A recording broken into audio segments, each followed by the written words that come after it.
I shouldn't be alive. I know that. I should be rotting with the rest of them.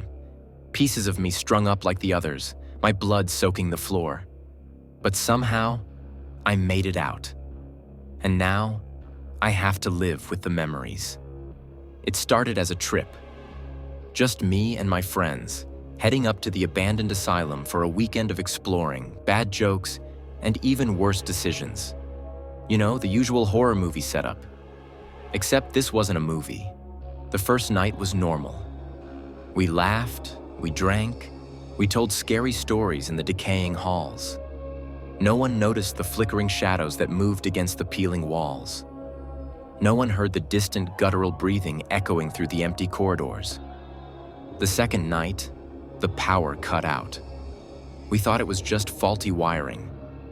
Ryan and Jake went to check the fuse box in the basement. Only one of them came back. Jake stumbled in, covered in blood, screaming about something in the dark.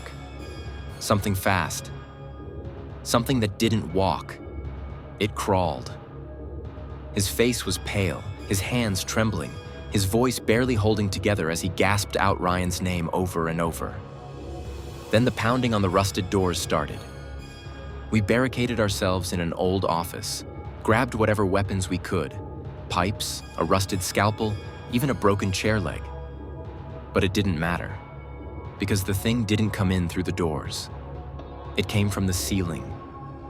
The tiles burst apart, sending dust and debris flying as something dragged Jake screaming into the vents. The sound of crunching bone and wet tearing was enough to freeze us in place. His screaming didn't stop right away. I ran. I don't even remember grabbing my keys, but somehow I made it to my car. The others weren't as lucky. The last thing I saw before peeling out of there was Sarah, her body half dragged through a shattered window, fingers scraping against the floor, eyes wide with a terror that would haunt me forever. No one believed me. Not the cops, not the news. They called it an accident. A structural collapse, maybe. But collapsed buildings don't leave messages scratched into the walls. They don't whisper your name in the dark.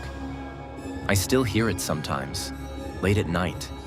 A rasping, gurgling voice just outside my window. It knows I got away. It knows I'm alone. And it's waiting.